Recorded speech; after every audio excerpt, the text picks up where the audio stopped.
नमस्कार. सध्या मी वसईच्या अग्रवाल परिसरात उभा आहे आणि वसईच्या अग्रवाल परिसरातल्या याच पीस हेवन सोसायटीतले सभासद अक्षरशः कंटाळलेले आहेत आणि सोसायटीच्या ज्या सेक्रेटरी आहेत फाल्गुनी यांना हे वैतागलेले आहेत. अनेक वर्षांपासून त्यांना त्रास आहे.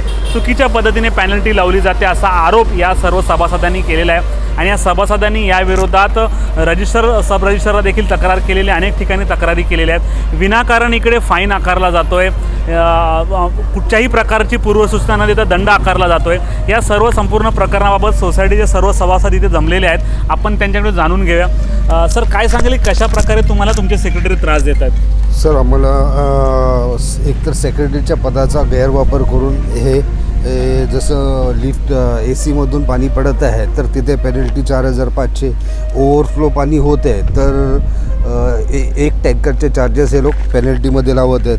परत त्याच्या व्यतिरिक्त माझं शॉप नंबर 6 आहे, फ्लॅट नंबर 4 नंबर 103 आहे आणि माझ्या गेल्या वर्षी लॉकडाऊनमध्ये VCPLचं इंटरनेट बंद होतं कनेक्शन, तर माझं मेंटेनन्स बिल बाकी होतं 2,000 रुपये, जे मी 1 महिन्याचं भरलं नव्हतं. तर मी VCPLमध्ये कंप्लेंट केली तर तिकडनं माणसं आली. तर मी आमच्या टेरेसवरती लॉक लावलेला आहे सेक्रेटरीने, तर मी त्यांच्यासाठी चावीसाठी रिक्वेस्ट केली तर ते बोलले का अगोदर तुम्हाला मेंटेनन्स भरावं लागेल. तर मी त्यांना विचारलं का मॅडम मेंटेनन्स, लॉकडाऊन चालू आहे, माझी परिस्थिती आता नाही आहे कारण सर्व कामधंदे जे आहेत ते बंद आहेत, तर मी तो नंतर पे करतो, पण अगोदर माणूस आलेला आहे VCPLचा तर तो 5-10 मिनटापेक्षा जास्त थांबत नाही. तर ते बोलले नाही, तुम्हाला मेंटेनन्स भरावंच लागेल तरच तुम्हाला चावी दिली जाईल. तर मी त्यांना बोललो बरं का तुमच्या अगोदर AGMमध्ये टेरेसवरती तुम्ही लॉक जो लावलेला आहे तो टेरेसवरती लॉक ह्याच्यासाठी लावलेला का कोण वरती दारू ना पिये, कोण वरून सुसाईड ना करे, तर मेंटेनन्सचा आणि टेरेसच्या चावीचा कुठलाच संबंध येत नाही आहे. आपलं आणखीन सभासद काय सांगणार की तुम्हाला देखील 4,500 फाइन मारलेला आहे, का मारला है? मेरा फ्लैट का रिनोवेशन चल रहा है, तो क्या हो गया कि एक रात मैंने डेब्रिस यहाँ पे रखा है. एज़ पर सोसाइटी का जो 2019 का ये सर्कुलर है, अगर मैं डेब्रिस सोसाइटी के प्रेमाइसेस में रखता हूँ तो मेरे को 500 रुपीज़ चार्जेस लगना चाहिए.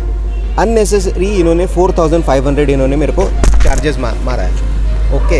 एंड सेकेंडली ये लोग जो फ़ाइन मार रहे हैं ये फ़ाइन अनह्यूमन है. जैसे कि अगर सपोज़ मेरे को अगर पानी चाहिए घर के अंदर, किसी कारण मेरे घर पे मेहमान ज़्यादा आ गए या मैं बाहर रहा, मेरे पास पानी का जो टाकी है वो 500 लीटर का है, बट लेकिन ये चार्ज कर रहे हैं 10,000 लीटर का टैंकर का चार्ज कर रहे हैं 1,600 रुपया 1,800 रुपया ये एक बार पानी छोड़ने का. मतलब एकदम अनह्यूमन थिंग कर रहे हैं, अननेसेसरी फाइन, और लॉकडाउन में लोगों को परेशान कर रहे हैं. अजून काही सभासद आहेत त्यांच्याशी आपण बोलूया. सर, काय सांगाल की तुम्हाला कशा प्रकारे त्रास सध्या सुरू आहे? सर, एक्चुअली क्या है, अभी ये जो करंट जो कमेटी है इसमें से 50% जो कमेटी थी प्रोविज़न कमेटी में थी बिल्डर के टाइम पे, और जब बिल्डर से ये कमेटी ने जब फ्लैट टेक ओवर किया था सोसाइटी, तो वो टाइम पे हमने इन्हें अपोज किया था कि बहुत से फ्लैटों के अंदर यहाँ पे इंटरनल लीकेजेस है, कम से कम 150-200 फ्लैट के ऊपर, और हमने ये भी बोला था कि आप ऐसा ये लीकेजेस फ्लैट उठाओ मत, क्योंकि जब आप नया पोजीशन लेते हो तो बिल्डर का हो सकता है काम है कि 3 साल तक वो रिपेयर करे. अगर आप ये चीज़ अगर अभी आप नहीं करोगे और ये टेक ओवर लोगे तो आगे चल के 10 साल के बाद हमको ये तकलीफ़ होगी करके. तो इसी सिलसिले में क्या होगा, अभी ये जो करंट कमेटी है ये पूरी अपनी अपनी मनमानी करती है और अपने पैसे पे भी मनमानी करती है. अभी ये कमेटी जो इनका पावर 1 लाख रुपए का है कमेटी मेंबर का, लेकिन ये 12-12 लाख रुपया लिफ्ट में खर्चा करते हैं और किसी से मीन सोसाइटी मेंबर से परवानगी लेते नहीं. सोसाइटी बोला तो एक संस्था है, मीन संस्था के अगर समझ लो आपका जो लिमिट के ऊपर जाता है तो आपको स्पेशल जनरल बॉडी मीटिंग लेके पूरे संस्थे में सब इस सब बारे में आपने कई कंप्लेंट्स की है? हमने बहुत कंप्लेन किया. ये देखो हमने के कंप्लेन किया हुआ है डिप्टी रजिस्ट्रार को 6/9/2021 को, और ये कंप्लेन में भी हमने सब इसका जो भी मनमानी है वो सब अटैच करके लोगों का साइन लेके हमने पूरा फॉरवर्ड किया. अगर आपको मनमानी देखना है, ये कमेटी मेंबर का कार्य है. अभी यहाँ पे आप देखेंगे तो OP लिखा हुआ है. OP बोले तो ऑक्यूपाइड पार्किंग. सोसाइटी के ओपन प्रेमाइसेस में ऑक्यूपाइड पार्किंग नहीं हो सकता है, ओनली स्टिल पार्किंग हो सकता है. तो ये कमेटी कैसा ऑक्यूपाइड पार्किंग दे रहा है किसी कमेटी मेंबर को? और ये दूसरा कार है, ये भी कमेटी मेंबर का है, और ये कमेटी मेंबर का कार सीधा सोसाइटी के ऑफिस के सामने ही है. तो ये मनमानी नहीं है तो क्या है? और ये मनमानी का दूसरा भी इनका जो सबूत है, अगर आप देखेंगे जो इन्होंने पैसा खर्चा किए हुए उनके ऊपर गवर्नमेंट ऑडिट बैठा हुआ है 4 साल का. ये 3 साल का ऑडिट है और ये पिछले 1 साल का ऑडिट है और ये ऑडिट अभी भी अंडर प्रोसेस है। सर आपसे को क्या परेशानी? मेरा लड़का खेल रहा था, तो खेलते समय सोसाइटी का जो नोटिस बोर्ड है उसका कांच टूट गया, तो मेरे को 4,500 रुपये का फ़ाइन मारा है। एक 300 रुपये के कांच के लिए 4,500 किस बेसिस पे फ़ाइन मारा है? तो मैंने लेटर दिया था सोसाइटी को, ये मेरे को रिसीव्ड करके स्टैम्प दिया है 7 सितंबर का। मेरे को बोला था 15 दिन में आपको रिप्लाई मिल जाएगा, अभी तक मुझे रिप्लाई नहीं दिया है। अभी मेरा सोसाइटी का मेंटेनेंस 11,000 रुपया हो गया, 4,500 और प्लस 3 महीने का पकड़ के, और मेरा नाम अभी डिफ़ॉल्टर बोर्ड में डाला है। जो कोई मेरे पहचान के आते हैं तो उनको मेरा नाम दिखता है, तो ये कौन सा बेसिस पे?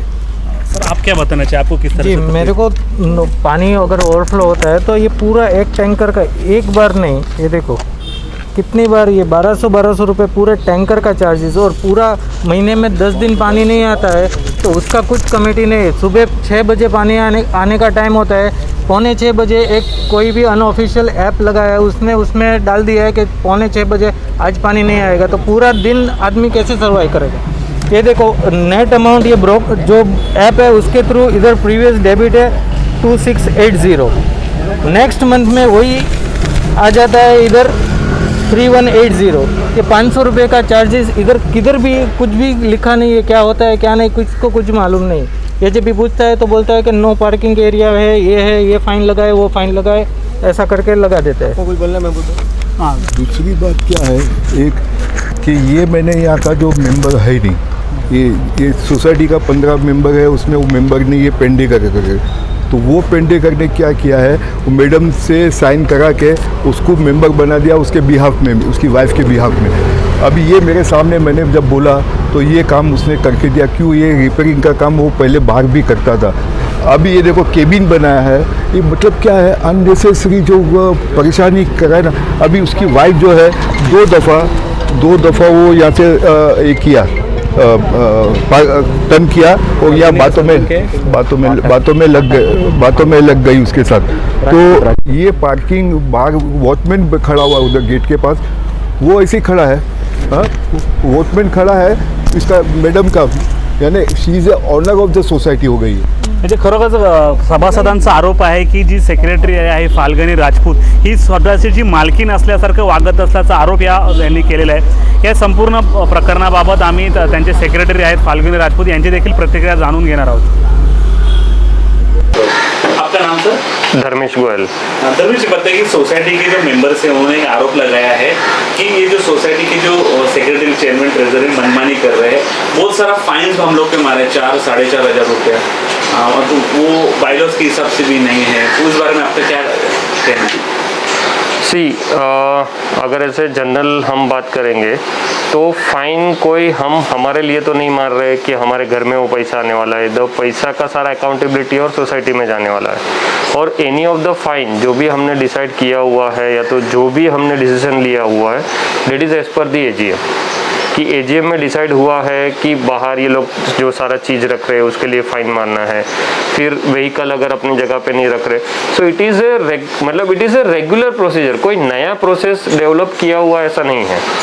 So it is post the AGM only it is taken the decision. Fine का अमाउंट भी बहुत है, मतलब 4,500 रुपये का फाइन बोले तो लोगों को भी भारी पड़ रहा है, लोगों से गलती करते हैं, कांट फूटता है, लेकिन थोड़ा कम या बाइलॉज में भी ऐसा रूल नहीं कि इतना % फाइन मार सकता है। करेक्ट।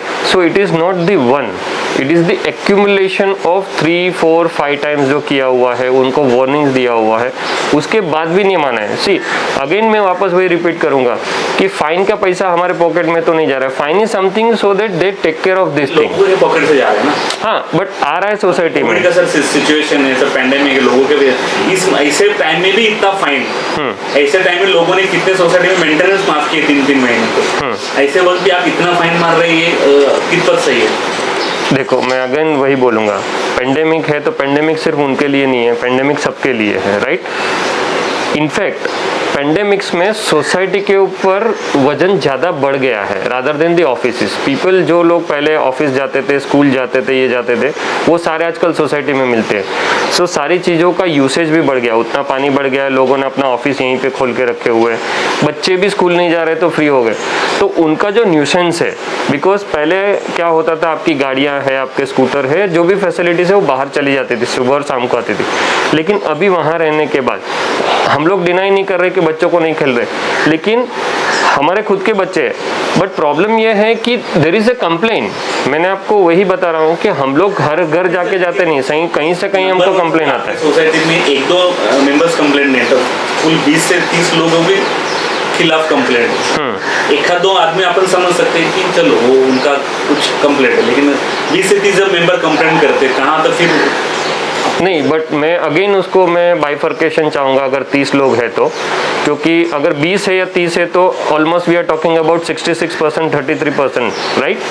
एंड जहाँ तक मुझे पता है फाइन कांच तोड़ने का एक ही आदमी को लगाया हुआ है।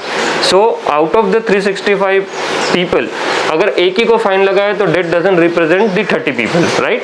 सेकेंड पार्ट, पानी जिनका जिनका ओवरफ्लो होता है और वो सब है, वो जितने लोगों का हुआ है उतने का ही लगाया। ऐसा नहीं है कि मैंने पानी नहीं ओवरफ्लो किया और मैंने नहीं लगाया, और उनको बता के किया हुआ है। तो ये जो रैंडम फिगर्स है ना, 25 लोग 30 लोग, ये रॉन्ग है।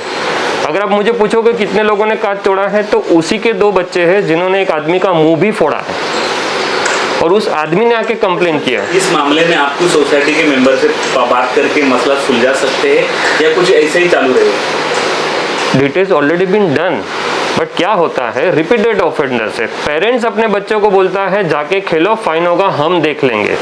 सो ये बात हम तक नहीं पहुंचती है, ये बच्चे ही बताते हैं।